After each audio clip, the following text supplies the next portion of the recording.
Selamat datang kembali di pembahasan mendalam kita. Hari ini, kita bakal fokus ke bab 3 materi Anda. Tunjukkan bukti Anda. Atau yang kerennya disebut show your receipts. Kita kan sering dengar ya, zaman sekarang katanya pasca kebenaran, ada fakta alternatif segala. Tapi apa benar fakta udah nggak penting? Nah, sumber Anda ini bilang sebaliknya. Mari kita lihat kenapa bukti konkret ini, receipts, ini kok masih jadi senjata ampuh dalam argumen. Gimana menurut Anda? Iya, betul sekali. Memang emosi atau pathos itu punya peran besar ya. Kita udah bahas itu sebelumnya. Tapi ingat Aristoteles. Persuasi itu kayak sepeda roda 3. Perlu pathos, perlu ethos atau kredibilitas, dan nah ini dia, perlu logos, logika dan bukti. Tanpa bukti yang solid, argumen kita itu rapuh, gampang goyah. Bab ini nunjukin gimana fakta itu jadi fondasi kuat, bahkan lawan orang paling pintar sekalipun. Oke, jadi receipts ini apa sih sebenarnya? Bukan struk belanja pastinya ya? Bukan itu. Ini maksudnya bukti nyata. Bisa data, statistik, kutipan langsung, dokumen penting, atau bahkan pengakuan dari lawan bicara kita sebelumnya.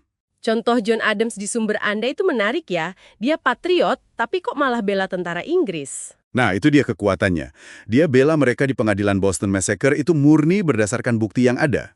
Ini nunjukin komitmennya pada fakta, di atas sentimen politik atau publik saat itu. Itu kekuatan bukti kan? Iya, kebayang. Nah, sumber Anda kasih contoh-contoh modern juga ya dari wawancara gitu? Betul.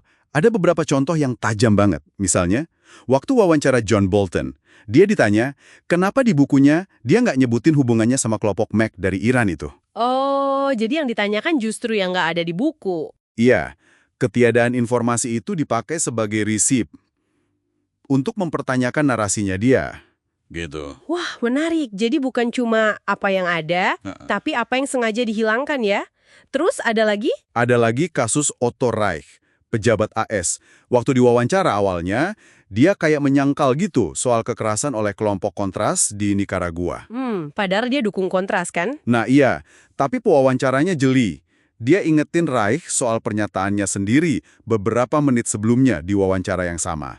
Di situ Reich secara nggak langsung ngakuin ada pembunuhan. Nah, pengakuannya sendiri itu jadi risip telak pas dia coba berkelit. Wow, kudu dengerin baik-baik dan nyatet berarti ya. Terus kalau yang politisi Dan Crenshaw itu gimana? Ya, itu juga contoh bagus soal data. Waktu Crenshaw ini coba meragukan data soal situasi perbatasan AS. Terus gimana pewawancaranya? Nggak debat kusir kan? Nggak sama sekali. Dia nggak terpancing, malah langsung aja ditampilin grafik data resmi dari CBP itu loh. Bea Cukai dan Perlindungan Perbatasan AS. Oh, langsung visual ya? Iya, data resmi, bentuk grafik, sulit banget dibantah saat itu juga. Itu receipts yang kuat. Terus ada lagi contoh, lawan argumennya Steven Pinker yang optimis banget soal kemajuan dunia. Lawan debatnya nggak cuma bilang, nggak setuju, tapi dia keluarin data tandingan, kutipan dari pakar lain yang pandangannya beda. Itu juga receipts. Jadi jelas banget ya dampaknya. Punya receipts ini bukan cuma soal menang atau kalah argumen, tapi ini kayak mengubah cara kita berargumen ya. Nggak perlu ngotot atau marah-marah. Betul sekali. Sumber Anda kan bilang, receipts do the heavy lifting. Biarin aja fakta yang kerja keras. Iya.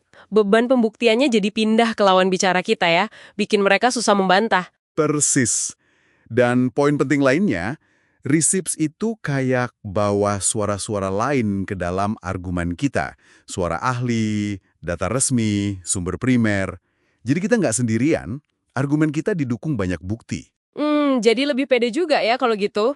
Tentu, dengan persiapan dan receipts yang pas, kita nggak perlu jiper sama jabatan atau gaya bicara lawan yang mungkin meyakinkan. Fakta itu bisa jadi senjata andalan kita. Oke, jadi kesimpulan dari bab 3 ini jelas banget ya. Di tengah arus informasi simpang siur, kemampuan nunjukin bukti nyata itu penting banget. Ini soal bangun argumen yang kokoh, yang kredibel, bukan cuma mainin emosi atau retorika kosong. Nah, ini jadi pertanyaan penting buat Anda renungkan nih. Gimana caranya Anda bisa mulai membangun gudang senjata berupa receipts Anda sendiri? Riset kayak apa sih yang perlu Anda lakuin rutin biar selalu siap sama fakta? Entah itu buat rapat, presentasi, atau ya bahkan obrolan sehari-hari aja. Mungkin bisa dimulai dari sumber-sumber yang Anda akses sekarang. Itu langkah awal yang bagus.